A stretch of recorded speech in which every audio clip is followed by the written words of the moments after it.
Greetings, friends, and welcome to Trenton 365. And a big shout out to WIMG 1300 and WPHY for sharing the broadcast. I'm going to be bringing to you in just a moment Rennie Harris. Those of you who are into the performing arts scene and the hip hop scene, you may know who Rennie Harris is. But for those of you who don't, you're going to get a chance to listen to him and hear him share a bit about his history. And for those of you who remember when I talked about being on Dance Party USA, Rennie was the producer back in those days, many moons ago. But folks, I want you to know that there's always an opportunity for us to progress and to get better, which is one of the reasons why the Trenton 365 program exists. I want to reach out to the community. I want to know what you're thinking. I'd like to know what you'd like to be connected to. Consider me a conduit of sorts or a vacuum. Come on in and let's share some information, create some relationships, maybe even have those conversations in person once we get out of this pandemic situation, maybe even over some food and drinks, and realize that we are all humans and we all want the same exact thing. So folks, without any further ado, it is my pleasure to bring on Rennie Harris. Now, I know I've been chasing Rennie for a few years. And when I say chasing him, it's just on social media. But in this scene of a performing artist, a professional working artist, you got to be ready to go, meaning you could be anywhere. I was confident in my thinking that Rennie was on the East Coast when I was talking to him earlier this week, and he just told me, said, no, I'm not actually on the East Coast, which is interesting in how this industry works. But Rennie, I want you to talk a little bit about not your history, so to speak. I want you to talk about your documentation of hip hop through performing arts and what that has meant to the whole culture. Yeah, I think one of the things that we have to sort of be aware of, especially when it comes to dance, right, is that, and I often say this a lot, that movement is the last manifestation of your reality. So it's not what you say, but what you do that confirms who you are or confirms a person and where they are. So, one of the unspoken rules within the hip hop culture is action. We have, sayings like show and prove and all that kind of stuff, but that sort of like sums up, some of the core belief within the culture, which, of course, extends in the African American culture. And so, and throughout the African diaspora. So with dance, that's the way I'm looking at it. I look at what I create for theater or what I create wherever if it's, I haven't really done a video in 100 years, but anything that I'm choreographing, I actually think of it the way it's almost like I'm a rapper. So I have to sort of like narrate this story with the movement that, that I know. And sometimes it's to maybe quote unquote hip hop or, might have some rhyming in it or what have you. But the approach to it is I need to tell this story. And I'm gonna tell the story that is specific to my community, my experience, my history. All of that has to do with hip hop culture because I'm of the generation that was around before hip hop actually got its name. So when we were doing it, when we were doing that, it wasn't called anything. And I remember we had like a little debate of who called it hip hop. You know what I mean? Because no one at that time that we didn't know what hip hop was. And later, I found out like other cats like Mr. Wiggles, Stephen Clemente from Rocksteady Crew and Magnificent Force, and now he's with the Electric Boogaloos on the West Coast. Later, I was having that conversation with him, and he told me he said that they had the same problem. They didn't know who called it hip hop. So they were at a Zulu Nation meeting, and one of the I guess they had a moment for new business. So African Bambaataa said, what's up with new business? And so they all stood up. It's like, yeah, we want to know who called this thing hip hop and why we call it hip hop, because we should be calling it rocking, because we rock the floor and we rock the mic and we rock our clothes. And so apparently they go through this whole thing. And Bambaataa stands up and said, I called it hip hop. And then everybody in the meeting was like, oh, okay. And then they sat down. So that's the story I heard, from Mr. Wiggles, but yeah, so just to say, like, that's, how far back for me, I stretch in that way. I come from the cha-cha days, from GQ, you know what I mean? And so, and I'm part of the last generation of GQ dancers out of Philadelphia. So when I came on the scene in 76, 75, 76 to start doing GQ, you have to think about it, it's dying at this moment. And I'm learning it, like, as a child at 13, 12 years old. I'm starting to, pick it up. And so from 76 to about 80, I did GQ. And then from after that, by 81, popping and breaking. Well, popping really kind of started coming in like 78, 79. But breaking didn't really come into Philadelphia until like 82-ish, 81, 82. And I remember we were battling these cats in North Philly, Northern Liberties, Richard Allen Projects. We battling cats down that way. And this Puerto Rican cat jumped out, and he got on the ground and spun around on his head. And we were like, first for a minute, everybody just kind of stopped, like, what? Like, yo, get out of here with that corny stuff, right? Spinning on your head, you know what I mean? And we just go back to GQ and like, you know what I mean? Love the life you live, killing it to some Ohio players, or,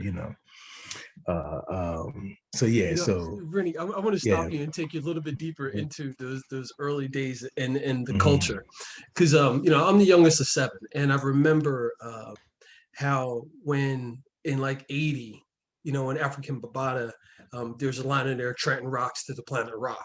How everybody in the area was like, teenagers were like, wow, check this out, And I remember some of my siblings being like, oh man, that's not going to catch on. That's not going to catch on, especially the old heads. And then to see where it is now, this music, it is American music, meaning everywhere, everybody's, blending in hip hop in some capacity, from country to all the way up to the most popular stuff. So in the early days, can you just talk about how that intersection, like, since you were on the forefront of seeing that happen in dance, and where hip hop and so forth is now? Oh wow, yeah. It's funny because I think, when we look at hip hop and you go back, right? I mean, let's go back for a second.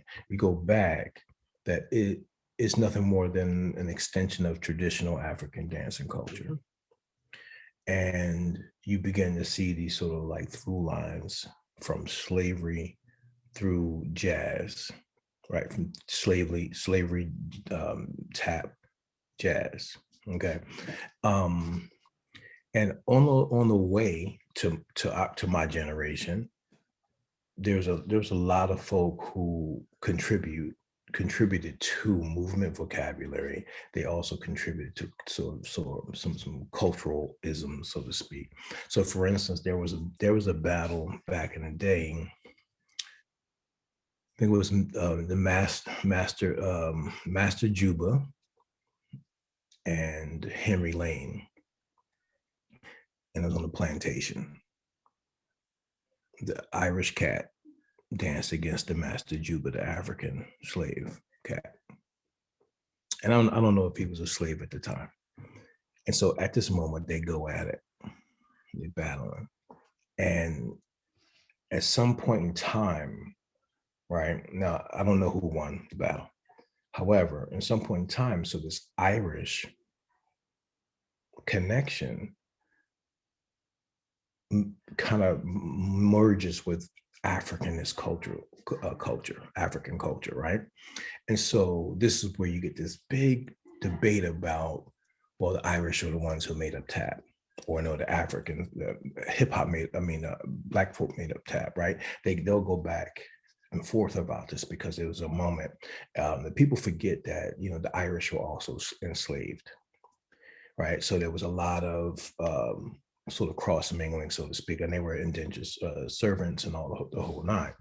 And so all that to say, like throughout time, other cultural influences were part of hip hop culture and part of African American culture. We just sort of absorbed, right? The difference is that if hip hop was a car, all the other cultures would just basically be contributing to the gas, right? When if for the future we no longer own the car, which is hip hop, we should be considered the dealer, and the culture who has hip hop now has to pay to the dealer, right? And so right now, I feel like this is where we're kind of sort of headed as far as hip hop music, hip hop dance, hip hop fashion, all of it. We're sort of not, you know, not becoming, I almost say homogenized, but it's really just a co-op, a continuation of Western culture, adopting, co-opting, appropriating. A lot of my colleagues like to say it's a cultural theft, you know. And so, I'm weary about where we're headed. I know where we came from. You know what I mean? And I know that even though we have other people other cultures who contributed, I know that 99.9% is driven by African American culture, right? But today, it's sort of sad for me because when I watch these videos and I watch studio things and the America's Best Dance Crew for a couple of years. I mean, when they came on the scene, all those dance shows came on the scene. It's just, I felt like this threw us back into the ice age, really, with hip hop culture and dance, because then they began to define what hip hop was on television. And so what they were watching was jazz. They wasn't watching hip hop, because you and I know when we talk about hip hop dance, what I call hip hop proper, that's party social dances, and meaning popular party social dances that was done to hip hop, or and somewhat a little bit to funk prior to hip hop coming in, right? And so these popular party social dances are codified. They come out with a name and a way to do it, right? They're already codified. You got me? And it's right. And so if, in my opinion, there are two things: intergenerational rhythms. These intergenerational rhythms are transferred from one generation to the next. These rhythms don't necessarily have a name. However, we see them all the time at the party with the older folk, right? We see the two-step, the certain types of dips and rhythms that don't generally have a name, but they're within our lexicon, they're within our understanding. And so therefore there was what I call intergenerational rhythms on top of the popular social party rhythms, right? So, for instance, you have the Cabbage Patch, the Running Man, and all that kind of stuff, right? From back in the day, the Reebok, the Alf, the you know what I mean, the Fila, like you know what I mean, and in each generation, and like to 21st century hip hop, we still have it. Right, we got the Dougie, we got the drop or the whip, the this to that. You know what I mean? We still, that history is still moving forward with hip hop dance. So when I look at a video, or I look at this studio stuff, and I don't see a dance I recognize, or I don't see a rhythm that I recognize, in my opinion, it's not hip hop. What people aren't aware of is that in the 80s, we'll say because I was part of this, and this was in the 80s, early 80s, there was what I call the hip hop and jazz wars. The hip hop dancers, because I moved to New York, I graduated in high school, 82, 81, 82. So I moved to New York. and some work auditioning, all that kind of thing. And so I, we would go to these auditions, but they were auditions for jazz dancers. So, you know, I didn't do any jazz. I ain't never go to school to learn any jazz and anything like that. So we would go in and try to do our best with the combination. But they say it was a break or something, or we were standing on the side, we start popping or breaking and doing our own thing.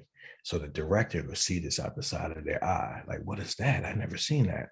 And then we would get hired for the gig. The jazz dancers, as this becomes popular, we call them, you know, we bum rushing the audition. We didn't have an agent, we didn't have headshots, none of that. You know, we young. I'm like 19, 18 years old. So I'm going. So the jazz dancers catch wind of it because now we get no work.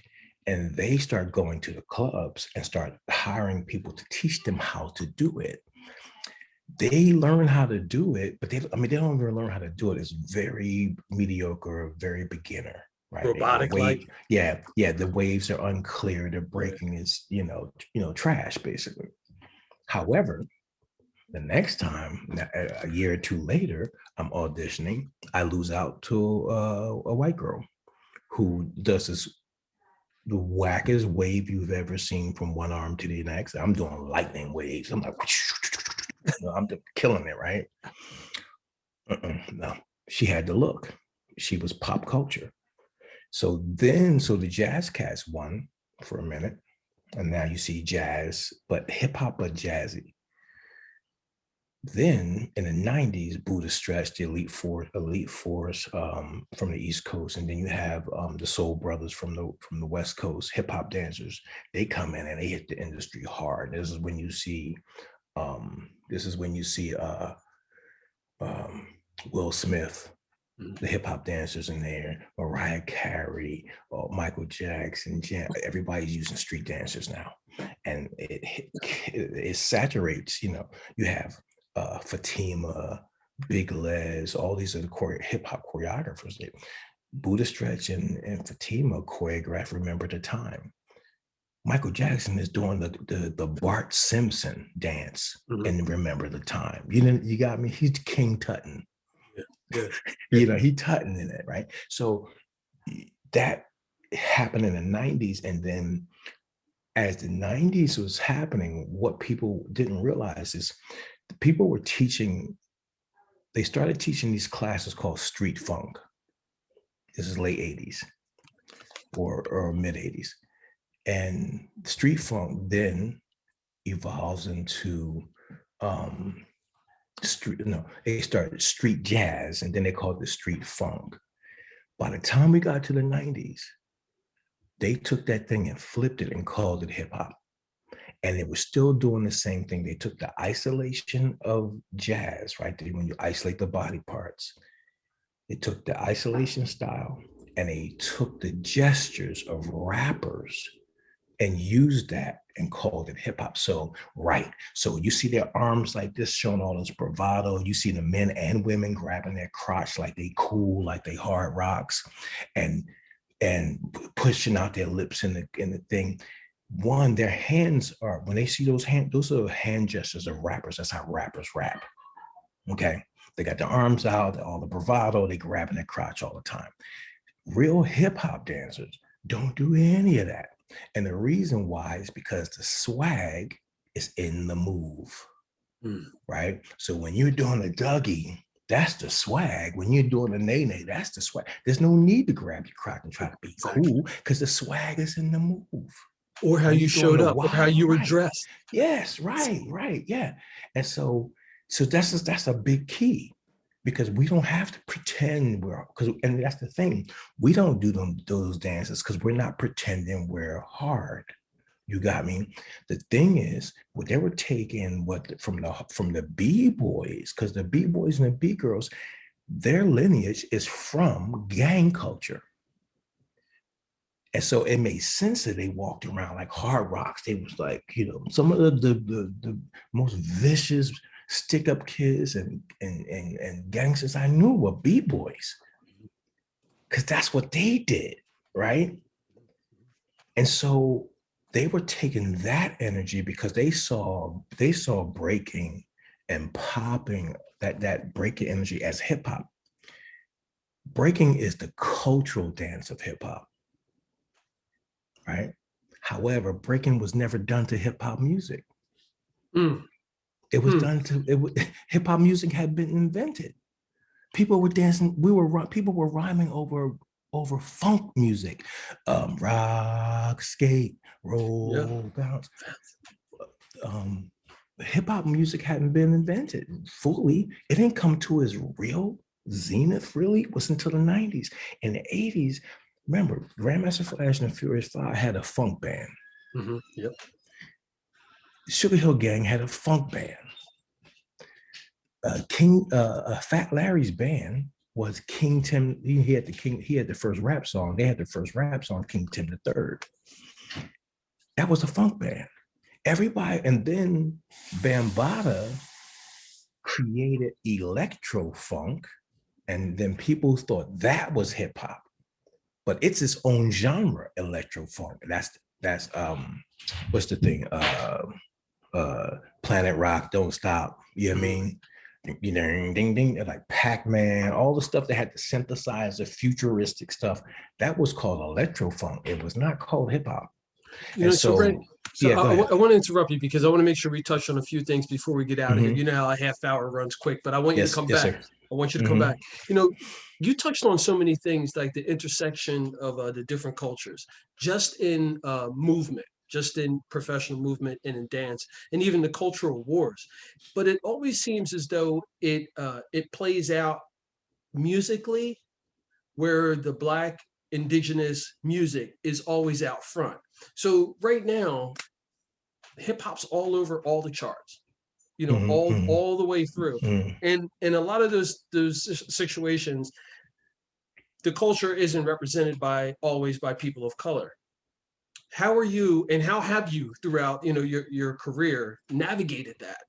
Like, you know, the bureaucracy, the stigma, etc.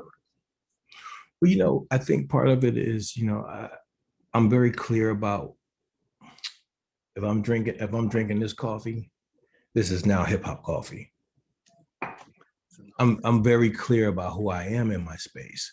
And so once because that's another unspoken rule of hip hop, right? Individuality. Yeah. And so because I'm aware of that, none of that bothers me in regards to my path and where I'm going, right?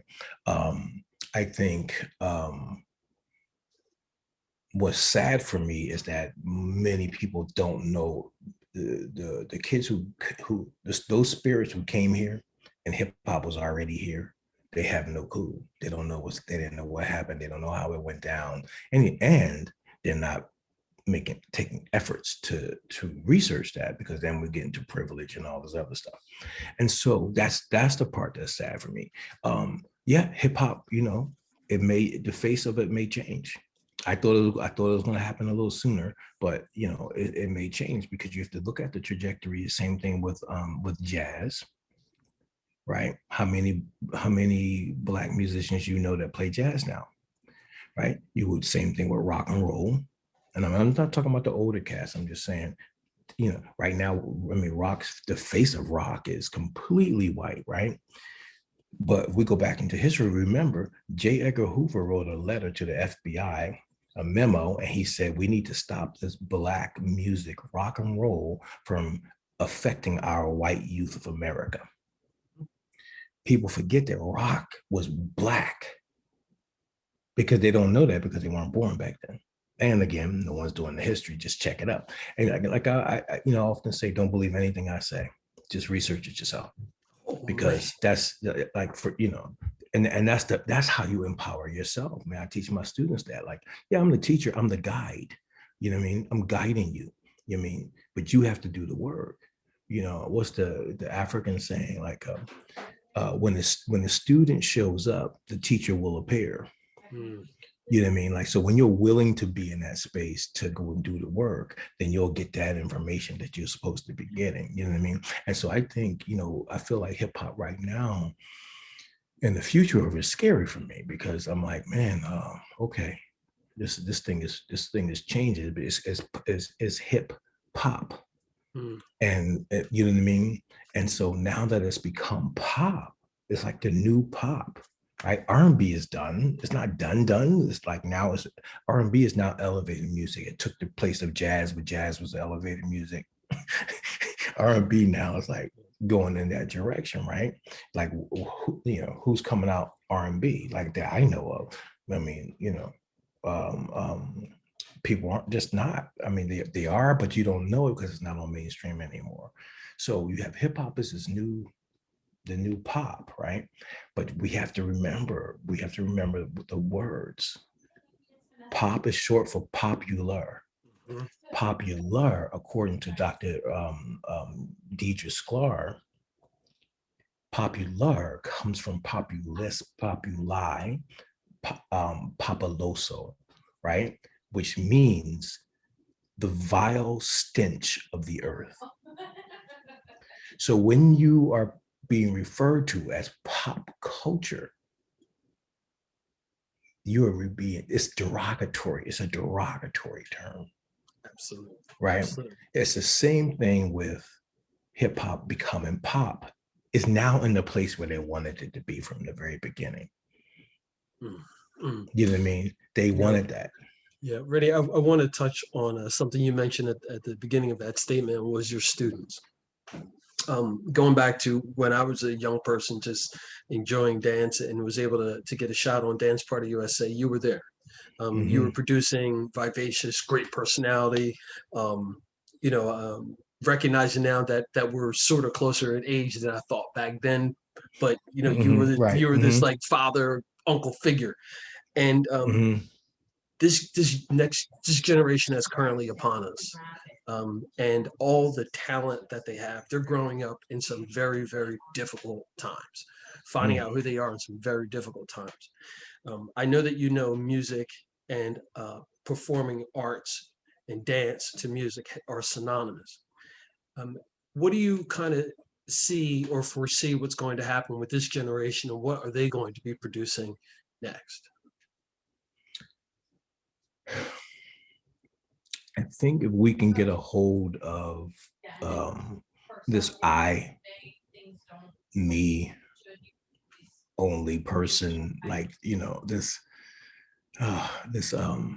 new culture of like I don't call it vanity. Everybody wants to be a superstar. Everybody wants to be, the next this, that, and other thing. And people are now superstars and there's social stars, right? Celebrities, because they just on social media. They're doing their thing, but I get that.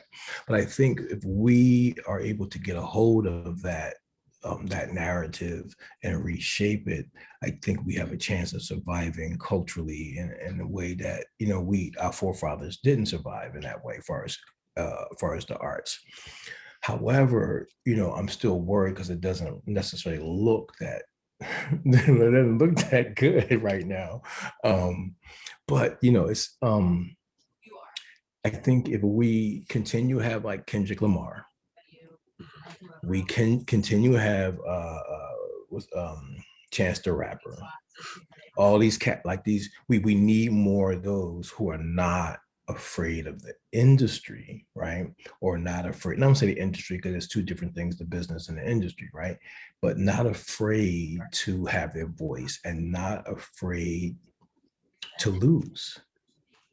That's the problem. We have been so inundated or conditioned to be capitalist that we're all afraid to lose.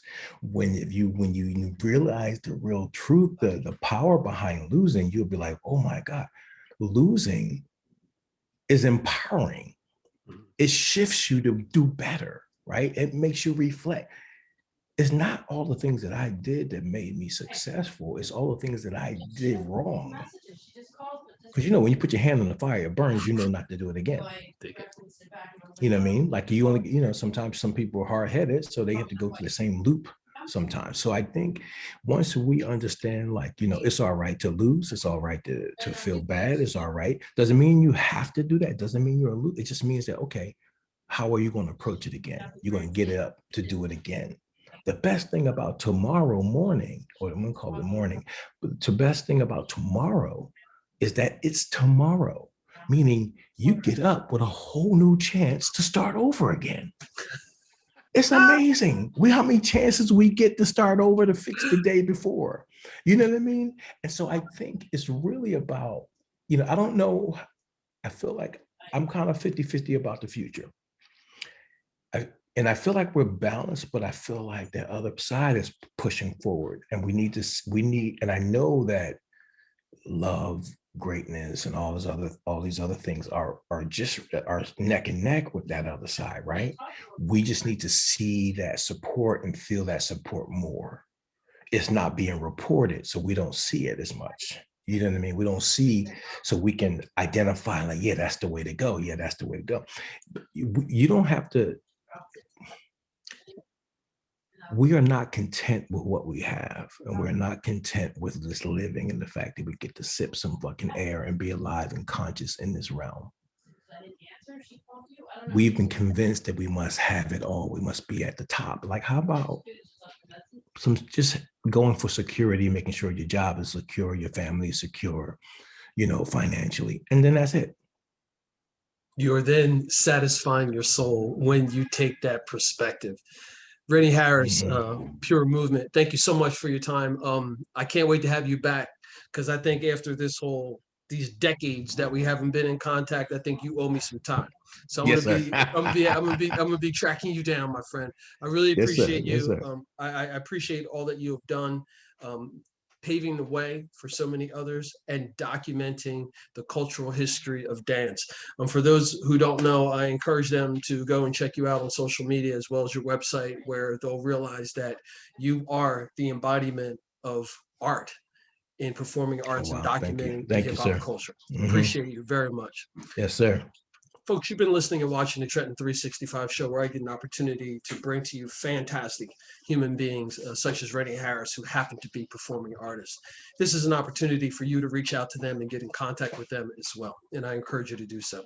In closing, folks, remember, it is always about justice, peace, and humility.